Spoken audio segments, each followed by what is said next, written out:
Assalamualaikum warahmatullahi wabarakatuh. Hai semuanya, selamat pagi, selamat siang, selamat petang.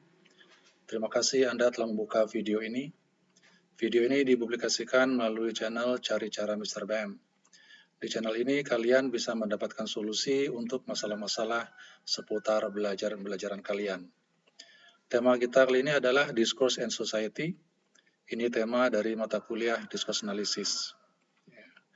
Apakah Anda pernah suatu ketika merasa terjebak di suatu keadaan di mana orang-orang di situ saling mengenal dengan baik, mereka dapat berkomunikasi dengan baik, kecuali Anda? Anda merasa tidak dikenal oleh mereka dan Anda merasa tidak tahu apa yang mereka sedang bicarakan. If so, means that you are being trapped in a community. Ya, kalau itu yang Anda rasakan, berarti Anda sedang terjebak, sedang berada dalam suatu komunitas di mana Anda bukan anggota dari komunitas tersebut. Jadi Anda merasa asing. Ya. And what is community? Ya. Lalu apa itu komunitas? Communities are groups of people who share substantial amounts of time together in common endeavor, such as group of people who all works in the same office. They use their own terminology and vocabulary for the particular service, for the particular product and service. Itu ya. Jadi komunitas itu orang yang berkumpul dalam satu kelompok dengan sejumlah kesamaan, ya, seperti mereka mungkin bekerja di kantor yang sama, mereka bekerja di sebuah perusahaan yang sama, atau mereka berstatus sosial sama. Nah, pada saat mereka berkumpul dalam satu grup, namanya komunitas atau community. Ya, the three types of groups language users. Terkait dengan penggunaan bahasa, ada 3 kelompok yang mereka memiliki ciri-ciri tersendiri dalam penggunaan bahasanya. Ya, menurut David, kelompok pertama disebut communities, ada juga yang disebut collectives, ada juga yang disebut network. Ya, jadi ada communities, ada collectives, ada network. Ya. Communities are groups of people who share substantial amounts of the same Communities are groups of people who share substantial amounts of time together in common endeavor. Ini sudah disebutkan tadi bahwa mereka di dalam berkumpul bersenang-senang itu menggunakan atau membagi ya substantial amounts of time, ya, menghabiskan waktu bersama-sama untuk bersenang-senang, ya, berbicara hal yang mereka pahami bersama, dan mereka biasanya bekerja di satu tempat yang sama atau memiliki hobi yang sama, ya, memiliki kebiasaan yang sama, dan mereka sepakat untuk membuat satu kelompok yang disebut komunitas. They use their own terminology and vocabulary. Mereka memiliki istilah-istilah dan vocabulary tersendiri untuk mengungkapkan, untuk menyampaikan gagasan mereka dalam bentuk produk ataupun jasa. Ya. Mungkin dalam lingkungan Anda mengenal komunitas pesepeda misalnya, komunitas Vespa misalnya, komunitas apa misalnya yang lain, Anda bisa cari itu ya. The group must have some set of shared common goal, some mechanism for communication, and some way of providing the exchange of information among its member. Mereka punya cara-cara tersendiri, ya, yang saling tahu di antara mereka, caranya dan juga istilahnya, ya, dan cara mereka bertukar informasi itu beda dari kelompok yang lain. The community must have its own particular genre. Mereka punya genre, punya cara tersendiri, punya tipe bagaimana menyampaikan informasi kepada teman yang lain. Its own set of specialized terminology and vocabulary. Juga mempunyai satu set seperangkat terminologi atau istilah-istilah yang khusus dan juga vocabulary, and a high level of expertise, dan memiliki keahlian yang cukup tinggi di bidang itu, di bidang yang mereka jadikan pengikat sebagai komunitas tersebut, ya, in its particular area. Ya, misalnya kalau komunitas sepeda, mereka expert ngomong soal sepeda. Kalau komunitas Vespa, mereka expert ngomong soal Vespa, kira-kira begitu. Ya, itu menurut Swalls. Nah, selain community ada juga kolektif. Kolektif adalah juga sekelompok orang. Ya, kita pernah mengenal istilah kolektif kolegial dalam sebuah kelompok, sebuah pekerjaan yang dikerjakan secara kolektif kolegial. Nah, ini ada namanya kolektif. Collectives are groups of people that form around a single repeated interest. A single repeated interest. Interestnya di satu bidang tertentu saja dan itu berulang-ulang without the frequency of intensity of contact of a community. Kontaksnya atau intensitas ketemunya tidak sesering komunitas. Such as people who are member of the beekeeping group. Ada orang-orang yang bekerja di bidang tertentu, ya, misalnya di sini beekeeping, dan mereka berkomunikasi tapi jarang ketemu, ya. Or voluntarily member of a community telephone advice service, atau sebuah kelompok orang-orang yang bekerja di bidang pelayanan telepon, ya, penerima telepon, mereka saling mengenal tetapi jarang bertemu, tidak sesering komunitas, itu namanya kolektif. Selain itu ada network. Nah, network ini sering Anda dengar kalau sedang berbicara tentang misalnya MLM. Mereka membentuk network, membentuk jaringan. Ya, satu orang di bawah Anda, nanti mereka mencari teman yang lain yang dia kenal, orang itu mencari teman lain yang dia kenal. Itu namanya network. Networks are groups of people that are not as tightly knit as speech communities with connection being made by one person who knows another person. Jadi Anda tahu seorang, Anda hubungi sebagai teman itu menghubungi orang lain yang dia kenal, di mana Anda tidak kenal orang tersebut, terus begitu dan membentuk satu kerjasama, namanya network. Network. Such as connections that are made through email message sent and received by people who may never have met each other and perhaps never will. Ya.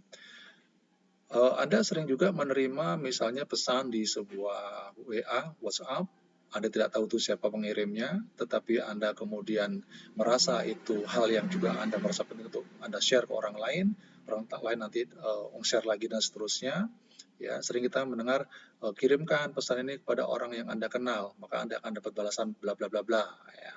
Nah, hubungan orang satu dengan yang lain terkait dengan informasi tersebut itu namanya network.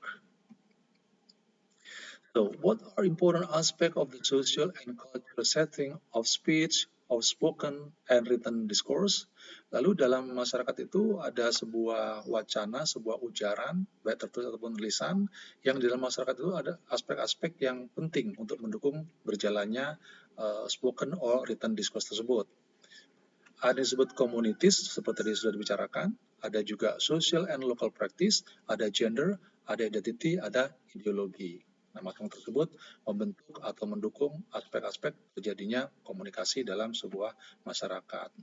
So that's why the topic of discussion in this chapter is about discourse communities, language as social and local practice, discourse and gender, discourse and identity, discourse and ideology. Itu aspek-aspek dibicarakan di topik ini. Tapi dalam video ini tidak kita bahas semuanya. Nanti silakan ditindaklanjuti dengan membaca materi yang saya share dalam bentuk Word ataupun PDF. Discourse communities itself, a key notion in the area of discourse analysis is the concept of discourse communities. Jadi untuk dapat menganalisis sebuah discourse dalam masyarakat, kita juga harus mengenal dulu yang namanya discourse community. Ya, kita ulang, a discourse community is a group of people who share some kind of activities. Yeah. Member of a discourse community have particular ways of communicating with each other. They generally have shared goals and may have shared values and beliefs.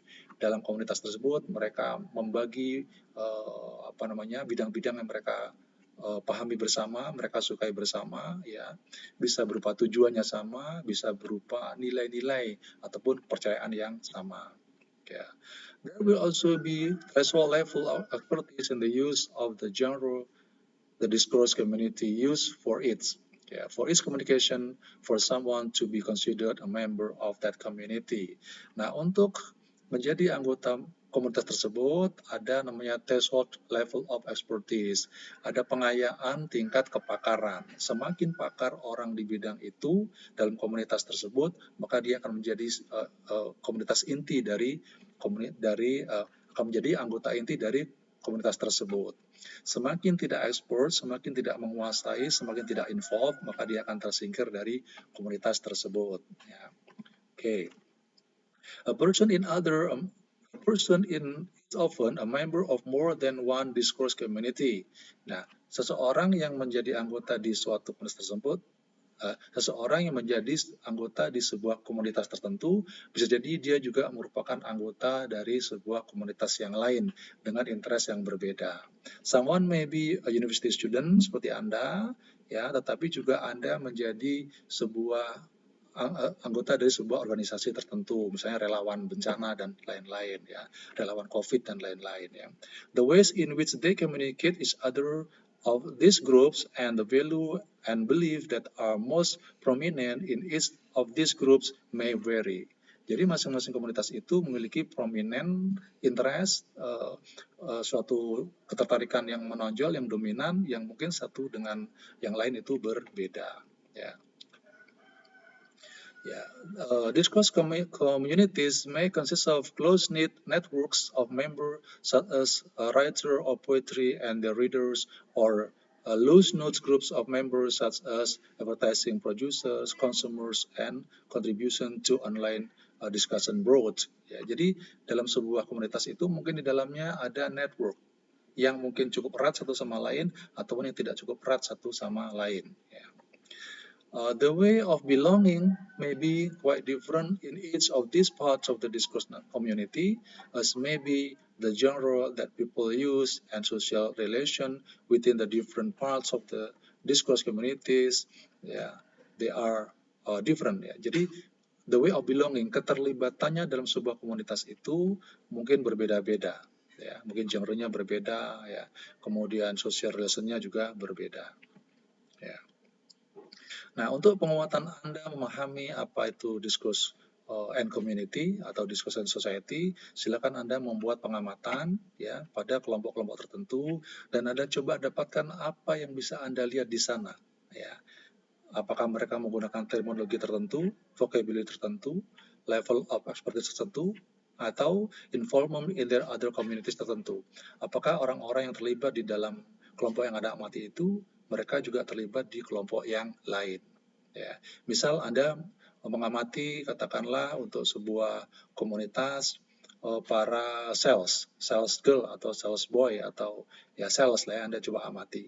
Apakah di satu sisi mereka juga menjadi anggota suatu komunitas tertentu dan apakah di dalam pembicaraan mereka di kelompok sales tersebut berbeda apabila mereka berbicara di kelompok yang lain yang bukan sales tetapi mereka juga masuk di dalamnya.